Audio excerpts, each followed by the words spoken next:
Hello बच्चों, स्वागत है आप सभी का आज के इस अंक में। बच्चों, आज के इस अंक में हम कुछ और महत्वपूर्ण प्रश्न देखेंगे जो कि विगत वर्षों के प्रतियोगी परीक्षाओं में आए हुए गणित के प्रश्न होंगे और साथ ही उनके हल भी देखेंगे। तो आइए कुछ प्रश्नों को देखते हैं और उनके हलों को समझते हैं। तो बच्चों, यहाँ प्रश्न है, एक व्यक्ति अपने प्रति घंटे काम के लिए 15 रुपये पाता है। यदि वह 8 घंटे प्रतिदिन काम करके 5 दिन काम करता है तो उसकी कुल कमाई कितनी होगी। ये आपके NMMS एग्जाम 2013 में पूछा हुआ प्रश्न है। तो आइए इसका हल समझते हैं। वह व्यक्ति प्रति घंटे काम के लिए कितने रुपए पाता है? 15 रुपये। और वह एक दिन में कितना काम करता है? 8 घंटे। और कितने दिनों में उसने काम किया? 5 दिन काम किया। तो कुल कितने घंटे लगे? कुल काम किए गए घंटों की संख्या।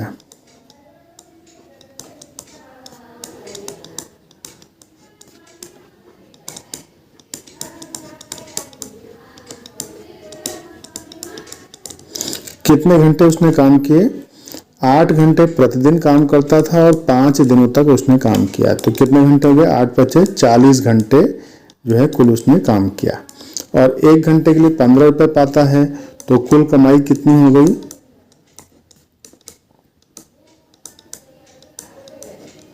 कुल कमाई हो गई 40 घंटे और 15 रुपये।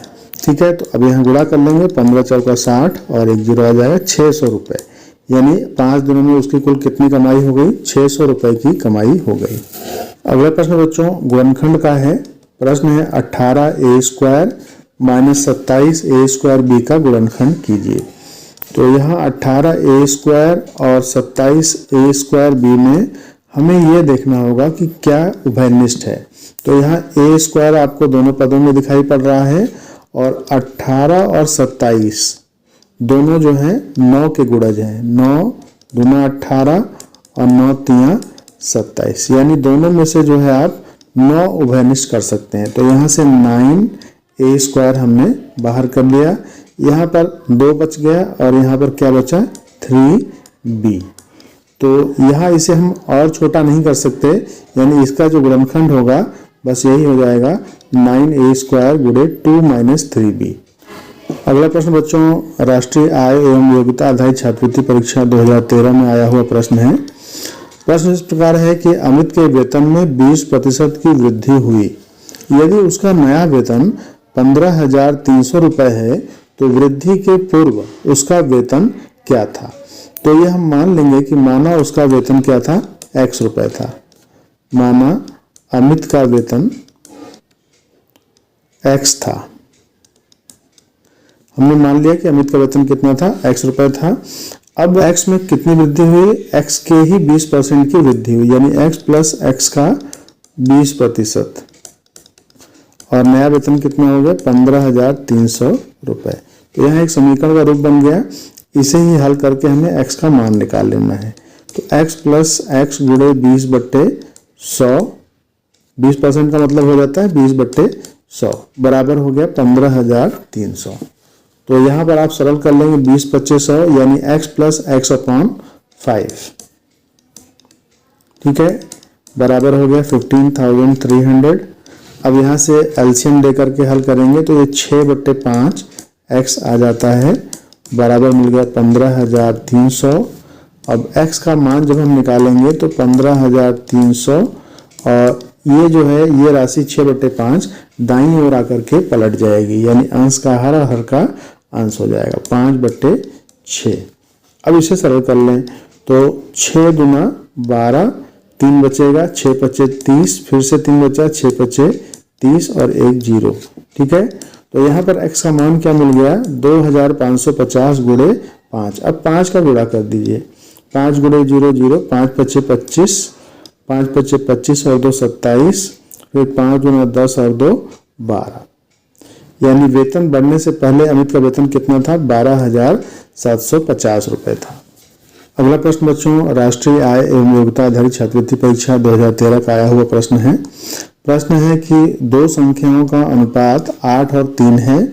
यदि संख्याओं का योग 143 है तो संख्याएं ज्ञात कीजिए। तो दो संख्याएं हैं, तो मान लेते हैं पहली और दूसरी संख्या।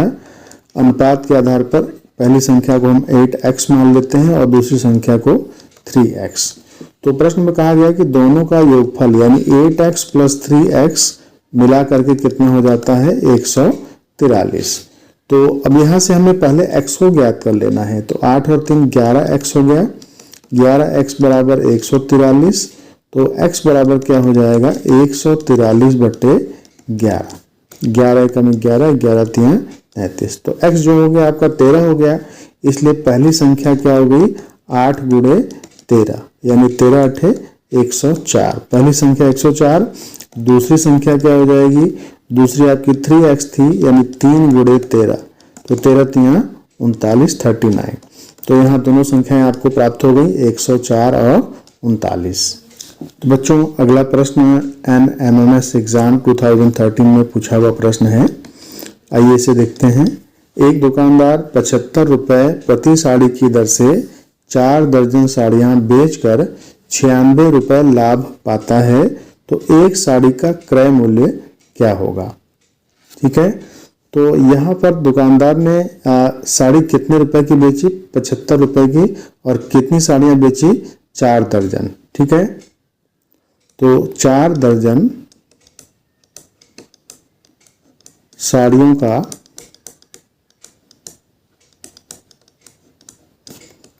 विक्रय मूल्य कितना हो जाएगा। तो 4 दर्जन साड़ियों का विक्रय मूल्य निकालने के लिए हम क्या करेंगे, 4 दर्जन में कितनी साड़ियां हो जाएंगी 12 चौका 48 साड़ियां, और एक साड़ी का मूल्य कितना है 75 रुपए। तो यहाँ हमें क्या करना पड़ेगा 12 चौका 48 गुणे 75 करना पड़ेगा। ये क्या हो गया विक्रय मूल्य 3600 रुपये। अब यहाँ पर लाभ कितना हुआ है, लाभ दिया गया प्रश्न में कि 4 दर्जन साड़ियों को बेचने पर 96 रुपये का लाभ हो जाता है। ठीक है, तो यहाँ पर एक साड़ी का क्रय मूल्य निकालना है। ठीक है, तो क्रय मूल्य कितना हो गया,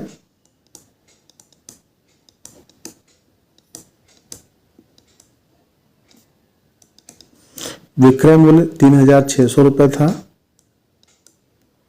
और जो है लाभ कितना हुआ 96 रुपये। तो क्रय मूल्य प्राप्त करने के लिए हम 3600 में से क्या करेंगे, इस 96 रुपये को घटा देंगे। तो यहाँ पर हमें मिल जाएगा 3504 रुपये। 3504 रुपये क्रय मूल्य किसका हो गया 4 दर्जन साड़ियों का, इसलिए एक साड़ी का क्रय मूल्य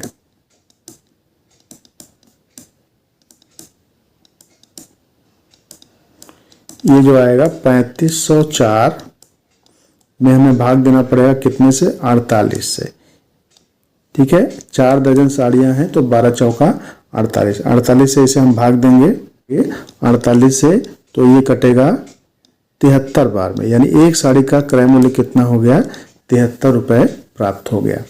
तो बच्चों अगला प्रश्न जो है वो राष्ट्रीय आय एवं योग्यता आधारित छात्रवृत्ति परीक्षा 2015 में पूछा हुआ प्रश्न है। तो प्रश्न इस प्रकार से है, टीनू और मीनू की वर्तमान आयु में 2 और 3 का अनुपात है। अब से 4 वर्ष बाद उनकी आयु का अनुपात 6:7 हो जाएगा, तो उनकी वर्तमान आयु बताइए। तो यहाँ हम मान लेते हैं कि माना टीनू की वर्तमान आयु 2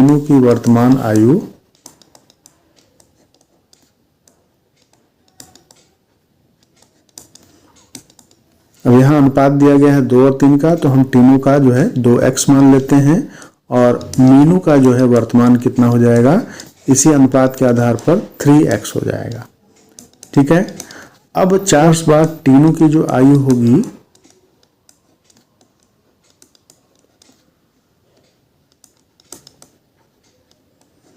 ये हो जाएगी 2x + 4, और मीनू की कितनी हो जाएगी 3x + 4।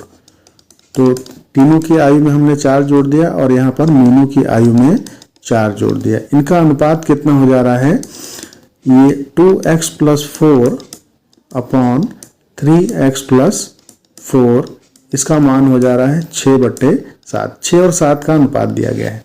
अब इसे त्रियक गुणा करके हम सरल करेंगे तो 7 × 2x + 4 बराबर 6 × 3x + 4। सरल कर लें, 7 दूना 14x और 7 चौका 28, 6 तिया 18x और 6 चौका 24। तो अब हम पक्षांतर करेंगे 28 और इस 24 को इधर ले आए 24, 18x और ये 14x इधर आएगा तो -14x। तो 18x - 14x कितना हो गया? 4x हो गया। और 28 - 24 कितना हो गया? 4। 24 4 28। तो यहाँ पर x का मान क्या आ गया? 4/4 यानी कि 1 आ गया। तो हमें पूछा गया है कि उनकी वर्तमान आयु, तो यहाँ तीनों की वर्तमान आयु 2x थी यानी x का मान 1 है। तो तीनों की जो वर्तमान आयु हो गई वो कितनी हो गई? 2 वर्ष। और मीनू की जो वर्तमान आयु है वो कितनी हो गई? 3 × 1 यानी कि 3 वर्ष। तो इस प्रकार से 2 वर्ष और 3 वर्ष जो है इसका सही और अभीष्ट उत्तर हो गया। अगला प्रश्न बच्चों, जो राष्ट्रीय आय और योग्यता आधारित छात्रवृत्ति परीक्षा 2016 में पूछा हुआ प्रश्न है कि एक चतुर्भुज के चारों कोणों का अनुपात 4 3 6 5 है, उसके सबसे बड़े कोण का मान बताइए। तो यहाँ पर चतुर्भुज के 4 अंतःकोण होंगे, चारों कोणों को हमें मानना पड़ेगा, फर्स्ट सेकंड थर्ड फोर्थ। तो अनुपात के ही आधार पर हम मान लेते हैं कि पहला जो कोण है वो 4x है, दूसरा 3x है, तीसरा जो है 6x है और चौथा क्या है? 5x है। और बच्चों आपको पता है कि चतुर्भुज के चारों अंतःकोणों का योगफल कितना होता है? 360 अंश होता है। इसलिए इन चारों का योगफल यानी 4x + 3x + 6x और +5x, इनका योगफल कितने के बराबर होना चाहिए? 360 अंश के बराबर होना चाहिए। अब इनका योगफल हम ज्ञात कर लें। 5 और 6 11, 11 और 3 14, 14 और 4 18, 18x = 360। ठीक है, तो यहाँ से x का मान हमें प्राप्त हो जाएगा 360 अंश बटे 18 यानी 18 दूना 36, x हो गया 20। ठीक है, तो यहाँ पर सबसे बड़े कोण का मान पूछा गया है। तो आप देख रहे हैं 4x 3x 6x 5x में सबसे बड़ा जो है ये 6x होगा। तो सबसे बड़ा जो कोण हो गया वो क्या हो गया? सबसे बड़ा कोण कितने के बराबर है? 6x के, यानी 6 × 20 अंश यानी 6 × 12 120 अंश के बराबर। और यही आपका अभीष्ट उत्तर हुआ 120 अंश। अगला प्रश्न बच्चों NMS एग्जाम 2011 में पूछा हुआ प्रश्न है एक पेन के अंकित मूल्य पर 15% की छूट देने पर वो 323 रुपए में बेचा गया, पेन का अंकित मूल्य बताइए। ठीक है, तो अंकित मूल्य पर कितनी छूट दी गई है? 15% यानी 15% की छूट दी गई है, तो वो 323 रुपए में बेचा गया। तो मान लेते हैं कि माना अंकित मूल्य x है।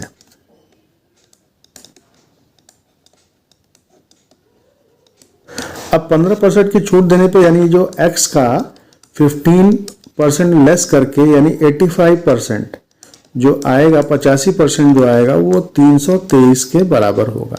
ठीक है, x का 100% जो है 323 से ज़्यादा है और 15% की छूट दे रहे हैं तो 323 रुपए में बेचा जा रहा है। तो 15% छोड़ दिया तो आपने कितना परसेंट बचा? 85% बचा। तो x का 85% किसके बराबर होगा? 323 के। तो यहाँ से हम x का मान ज्ञात कर सकते हैं। तो x × 85/100 बराबर 323 और ये 5 से काटेंगे 17/20 बार में कट जाएगा। तो जो x का मान प्राप्त हुआ वो हो गया 323 गुणे, अब यहाँ पर इसका व्युत्क्रम कर देंगे, 20 ऊपर और 17 नीचे। अब इसको यहाँ पर सरल करेंगे तो 323 को हम 17 से काटेंगे तो यहाँ 1 and 9 19 बार में कट जाएगा। तो x का मान क्या आ गया? 19 × 20 यानी 19 × 20, 19 दूना 38 यानी 380 रुपए जो है उसका अंकित मूल्य था। प्रिंट रेट क्या था? 380 रुपए। अगला प्रश्न बच्चों NMS एग्जाम 2011 में आया हुआ प्रश्न है प्रश्न है कि एक समबाहुभुज की भुजाएं ज्ञात कीजिए जिसका प्रत्येक अंतःकोण 160 अंश मापा गया है। यानी उसका प्रत्येक अंतःकोण कितना है, 160 अंश का है, तो हमें उसकी भुजाएं कितनी हैं ये मानना पड़ेगा। तो माना भुजाओं की संख्या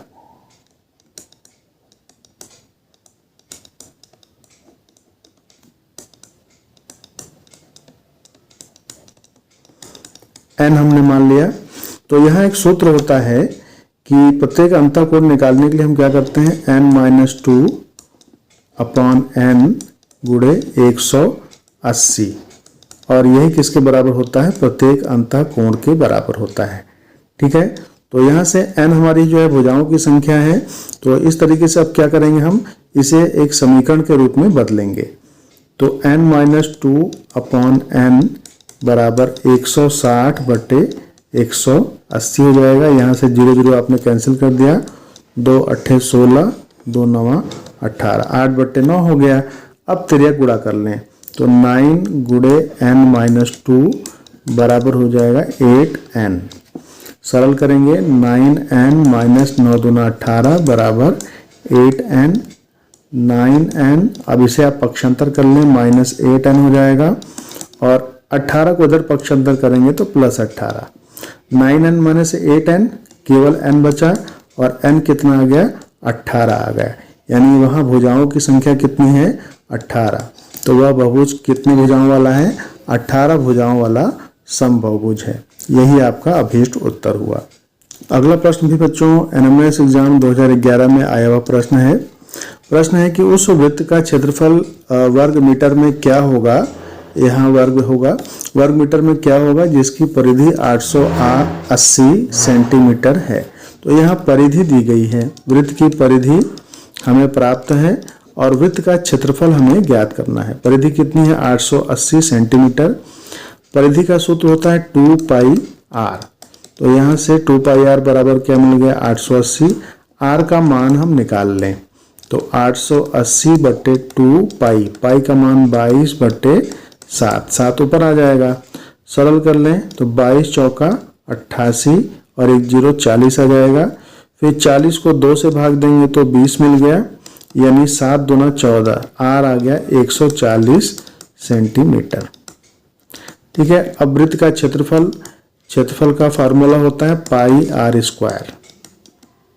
ठीक है, पाई का मान रख दीजिए 22 बट्टे 7 और r है 140, 2 बार है यानी r स्क्वायर है तो 140 गुणे 140। अब यहाँ वर्ग मीटर में निकालना है तो सेंटीमीटर को मीटर में बदलने के लिए क्या करते हैं, 100 से भाग देना पड़ता है। तो दोनों को आप 100 से भाग दे दीजिए। ठीक है, तो यहाँ से 1 0 1 0 कैंसिल, 1 0 1 0 कैंसिल। ठीक है, 7 दूना 14 ये हो गए। ठीक है, और 2 पच्चे 10, 2 सते 14। ठीक है, अब सब कुछ काटने के बाद अंश में बच गया 22 गुणे 2 गुणे 7। ठीक है, यानी 22 गुणे 7 दूना 14 और बटे में क्या आ गया, 10 पच्चे 50 आ गया। ठीक है, अब इसका गुणा कर लें और 50 से भाग दे लें, या यहीं पे हम सरल कर सकते हैं 11 और ये आ गया 25।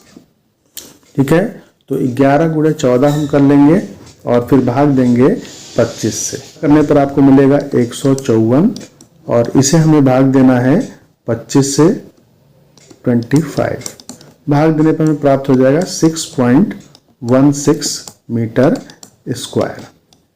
तो बच्चों यही जो है उस वृत्त का अभीष्ट क्षेत्रफल होगा जिसकी परिधि 880 सेंटीमीटर है। अगला प्रश्न बच्चों राष्ट्रीय आय और योग्यता आधारित छात्रवृत्ति परीक्षा 2011 का प्रश्न है। प्रश्न है, यदि एक दुकानदार एक बैग 1350 रुपये में बेचे तो उसे 10% की हानि होती है। यदि वह उसे 1650 रुपये में बेचे तो उसे कितने प्रतिशत का लाभ होगा। तो यहाँ पर पहले तो आपको विक्रय मूल्य दिया गया है। पहला विक्रय मूल्य ये है 1350 रुपये और हानि है 10%। तो यहाँ से हम क्या करेंगे, इसका क्रय मूल्य ज्ञात कर लेंगे। क्रय मूल्य 1350, यानी मान लेते हैं कि क्रय मूल्य क्या है, x रुपए है, तो x का जो 90% है वही क्या होगा, क्रय मूल्य होगा। तो x का 90% बराबर 1350, x गुणे 90/100 बराबर 1350। सरल करने पर x बराबर हो गया 1350 गुणे 100 ऊपर हो जाएगा और 90 नीचे।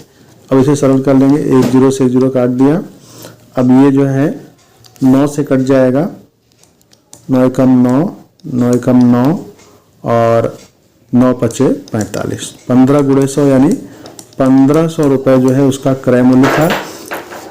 और बाद में बेचा कितने में गया, 1650 रुपये में, यानी कि नया विक्रय मूल्य क्या हो गया, नया विक्रय मूल्य है 1650 रुपये।